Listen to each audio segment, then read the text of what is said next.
What did I know about it? Well, I mean, I guess I already knew it was supposed to be a big flop.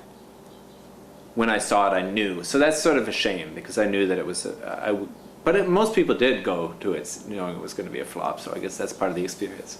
And was that part of the reason you went to see it? I guess in a way, because I've always liked the big flops, the big director's follies.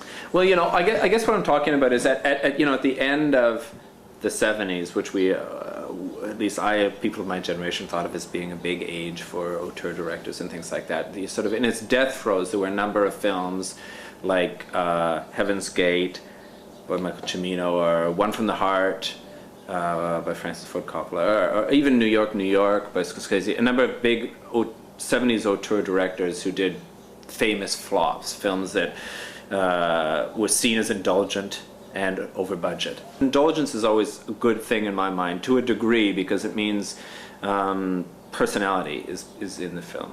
That's interesting. And yeah. would you consider Ishtar that type of film? Yeah, I do think so. And I definitely thought, I had already thought of Elaine May. I'd already admired her work, and I always thought she was a real auteur. And she's also interesting. She's one of the only female auteurs, or at least American, or certainly of that generation, that really comes to mind. So I was always interested in what she did. And so it was fun to see her being given an opportunity, being given a big budget. And if it failed because of her and her characteristics, then I knew I would like it. Well, I mean, I'd like to say that I think it was slightly misogynistic reason for it. I think there is a slight anti-woman reason.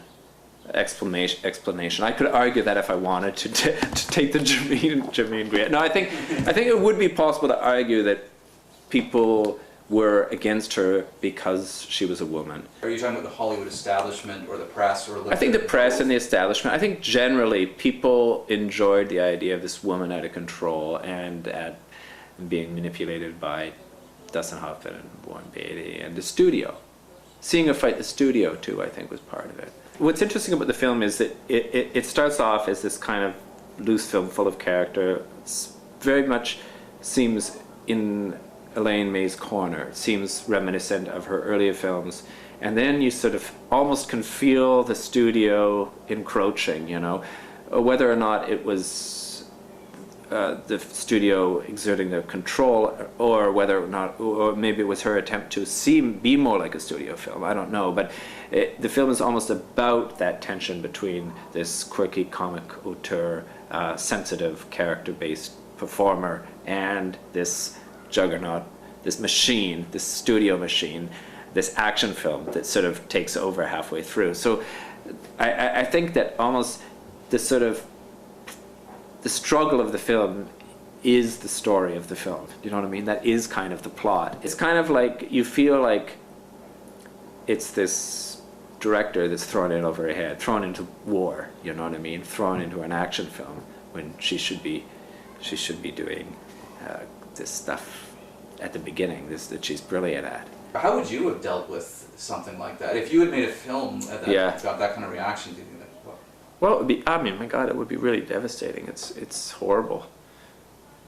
And they really did blame Elaine May as much as, you know, I think they blamed her partially for indulging these two guys too, you know. I think that's part of it, which isn't really fair, you know, and for letting Dustin Hoffman and Warren Beatty sort of make fools of themselves. That was sort of her fault, which isn't fair really either. I think it was really, I mean, obviously it was really hard for her. She never really recovered, as far as I can tell. It would be brutal, I think. Would you you'd probably want to just run and hide somewhere? Yeah, I'm sure you'd want to go. Or make another film as quickly as possible, just to... Well, that would be the healthy thing to do, to make another film. But I'm sure you'd want to go out to the desert. But then you wouldn't want to do that, because that would remind you of Ishtar. Yeah, what do you like about the movie? Is there something that what do you appreciate about it? I mean, I really find, what I do like, I think, is actually the feeling that you should get from a road movie is two guys being goose together, you know. I do find that really enjoyable, because you can see them, they really do effectively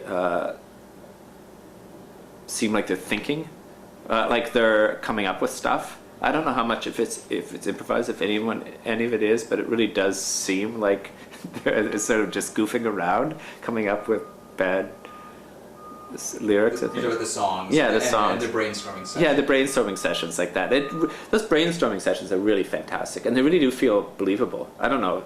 To me, it really does seem like that's unscripted. Yeah. And so you feel like you really can feel the actors thinking there, which is sort of what I like to see. And you sort of actually feel like you have an insight into Dustin Hoffman and Warren Beatty's minds, as well as Elaine May's mind. But that's sort of great, and that's very rare to see in movies. Yeah. It's very rare to see big movie stars be that free. I told you it's on the list of the 100 worst ideas of this 20th century. I don't understand that. Like, why would that possibly be? Well, that's what I'm trying to understand. Is like, how did it? Why is it hate or revile? That's the real question. That's surprising. Yeah. The vast majority of terrible films are terrible because they're dismissible. You don't remember them. They make no impact. That's what's peculiar. At end of the year list, they always say the worst film, and they're never the worst film, because the worst films are the films you don't even remember the name of, that were barely released, or that just run of the mill, completely generic romantic comedies or something like that. that clearly are worse than the giant flops. Right. The spectacular flops.